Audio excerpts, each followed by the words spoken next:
Every year, me and a couple hunting buddies get together to do an annual bow hunt. But what's with the gun and the orange? It's because we're doing things a little bit differently this year. I'll explain when I get there.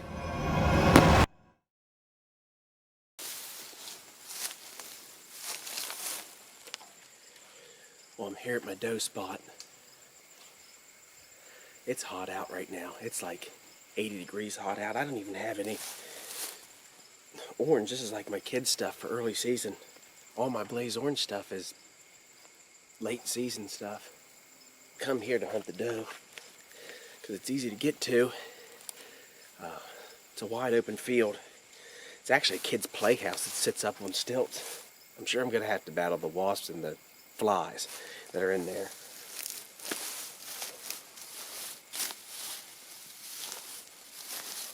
It was warm like this last year during this season. I've been pretty successful at this stand the past 6 or 7 years whenever West Virginia opened up this season, this early rifle season for doe. Hoping that happens again tonight, but they might not come out till right about dark. I hope they come out in time for camera light.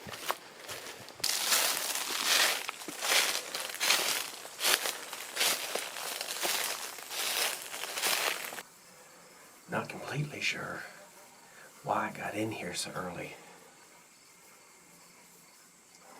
But like I was saying back at the house, back in the early 60s, this hunting camp out here was established by a lot of our grandfathers and great-grandfathers.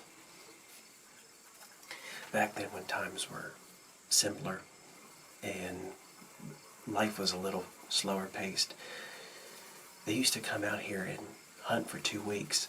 They'd get together, meet at each other's houses, play games, get the families together. They used to come out for a week of turkey season. So somewhere back in 2010, we believe it's 2010, we think this is the 10th year we've done this, is the younger group of guys decided we're going to get together and we are going to start an annual bow hunt out here. We have, and I'll see if I can find pictures, we have probably 1 or 2 bucks to show for this, a couple of blood trails, maybe even a doe. So last year when we were sitting around the campfire, we thought, when we were planning this year's hunt, we decided let's do it during the West Virginia early rifle season for doe. That way maybe we can get some deer on the ground finally. At least that's the idea. Now, luckily for me, we're out here. I was blessed enough to get a beautiful buck earlier this month. So I'm out here sweating it out in this heat box, trying to shoot a doe tonight. We've been asked to kind of concentrate our doe hunting in this farm down here because down below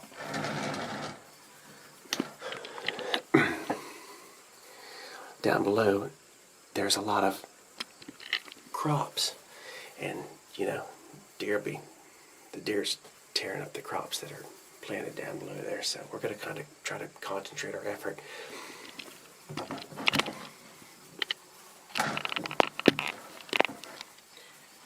We have a mixed bag tonight. Some guys are buck hunting with bow. Some guys are out gun hunting for doe, so maybe we'll hear some shots, but either way, I don't expect the deer to be moving out early, especially in this kind of heat, so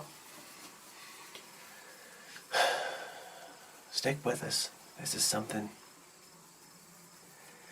you know, even if we don't have much to show for it deer-wise, it's still a great time to come back here.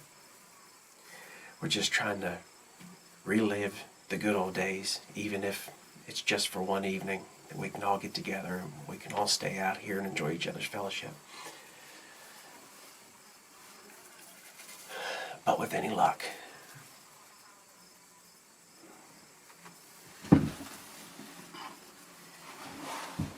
there will be be some killing done.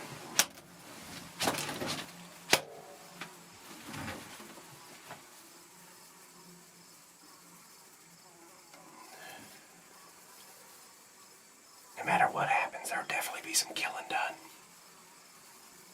Look out behind you.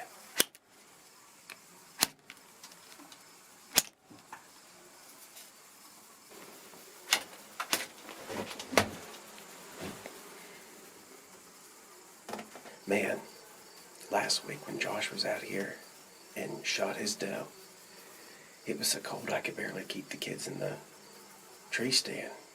They were freezing to death. It's going to be a long sit this evening. At least I have you guys to talk to.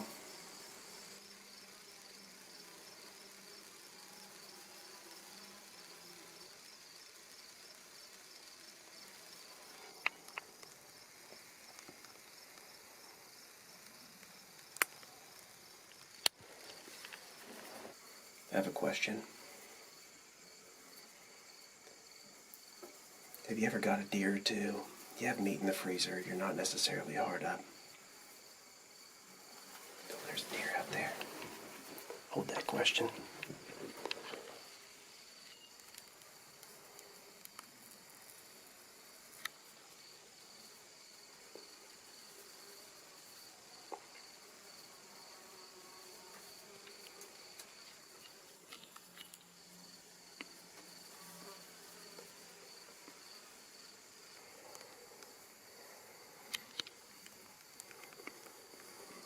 Whatever that was way up there anyways. Back to my question. Have you ever had a deer or two in the freezer and you think to yourself, I'm just going to go enjoy myself, it doesn't matter if I shoot one or not? And then you go through all the time and trouble to get out here and you sit for an hour or two and not see anything, and then you think to yourself, man, I really hope something comes out for me to shoot. It happens to me all the time. I go from being indifferent to itchy finger real quick.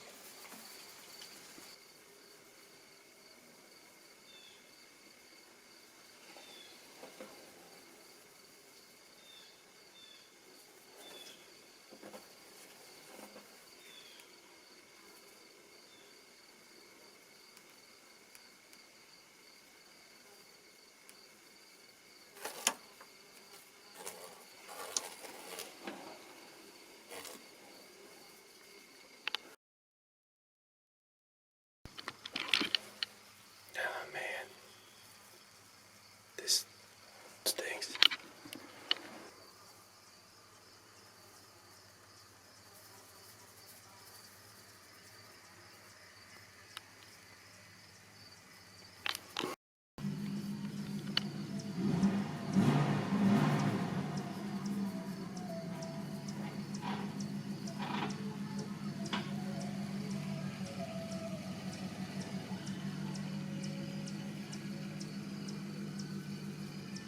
Unreal, man.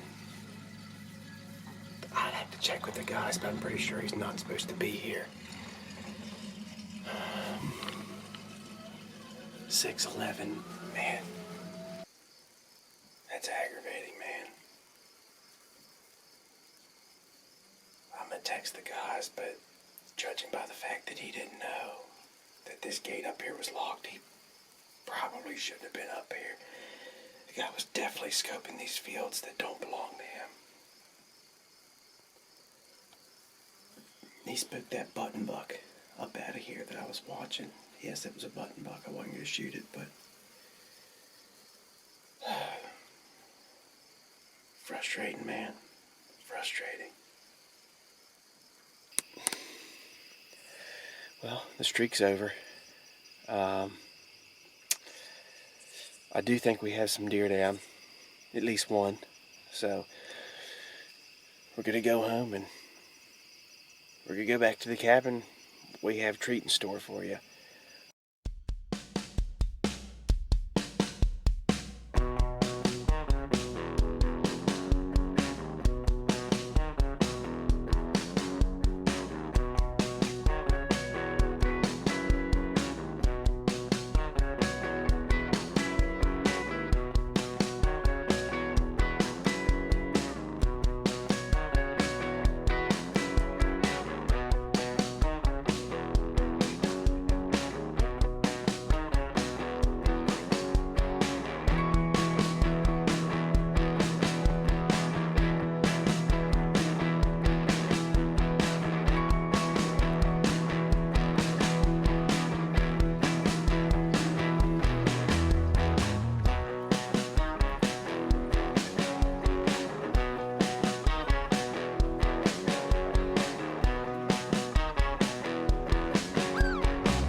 Who organized this drive? Yeah, I'd say your granddad. I mean, he was here. He was pretty much the drive leader. And he just scattered people. I can't remember. He just scattered people out in the field. See, I think we didn't know the living goods were there. Yeah, that's what I remember. There was like people that didn't know each other. Yeah. Like Living Goods were hunting separately from the hunting club, and they both were hunting at the same time. But we all Safety. converged on this spot, and the deer came out. I think they came out of the thicket, and they were running all over the field, and we were shooting at them as they were running all over the field. And I was shooting with this 30-30 open sights, probably 400 yards. Pretty accurate. And the cows, Bud's wild cattle were running around. And they had started way up at the barnyard, and they all came down, and they were running. I turned and was following these deer and shooting at them, and then I turned and looked up towards the barnyard, and all the cows were coming at me, and they were coming at me pretty hot, and I turned and ran back down over the little knoll. And this time I cleared that daggone stream and ran. I started running up the bank, and I got tired about halfway up the bank, and I turned around and looked, and they'd stopped at the stream. And I got up there, and Eric was bawling. He was with your granddad, and he thought the cows had got me. Dawn didn't seem concerned.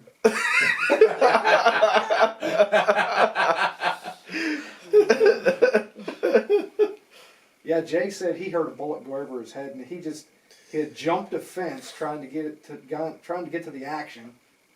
And he said when he jumped the fence, he heard a bullet whiz by, and he just landed on his belly. He just laid down. What was everybody shooting at? Just does? Yeah, we were just shooting at those. There's probably 7, 8 deer out there running around. We were just. I don't even know if I want to film this right now, but I'm back up the next morning, and I went to go get in that stand, and the guy whose stand it is just showed up. So now it's cracking daylight, and I'm booking it somewhere to try to hunt this morning. This has not been my weekend.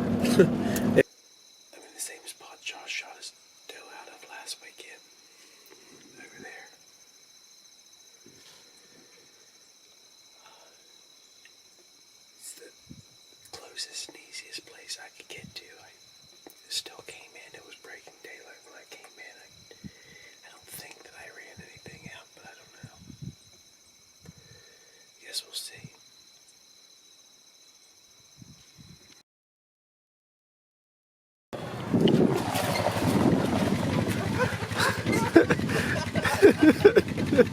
Isn't this cute?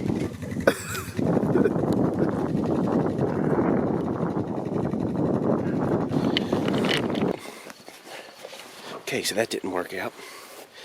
But now we're in a different state, different tag, different weapon. Same day. Muzzleloader in Maryland now.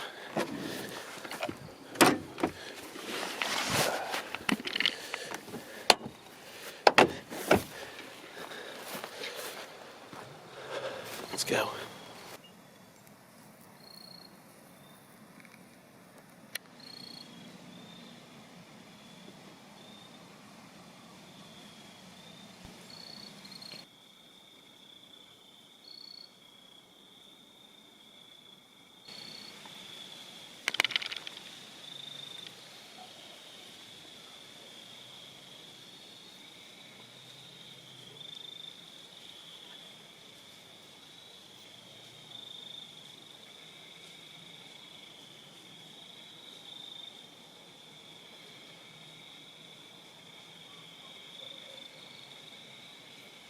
Well, that's probably going to about do it for me, for this weekend at least. We didn't get skunked. I'm sure you guys couldn't see, a little 6-point came in. It came in right behind this tree. Even if I could have shot, it would have wouldn't be able to catch it on camera because it was behind this tree. Came in the worst possible spot. But he just small in the body, not a trophy hunter, but he was just a little buck. One of my boys were with me. It'd have been a different story. He'd have caught a 50 caliber in the chest. But I'm gonna sneak down out of here. He's already left. Go back and carve some pumpkins and do some Halloween festivities. And hunting was a little slow this weekend. It was warm. It was really warm. But you know, you take the good with the bad. Had a couple unfortunate things happen to us, but we're gonna wrap it up for right now. We're gonna head home.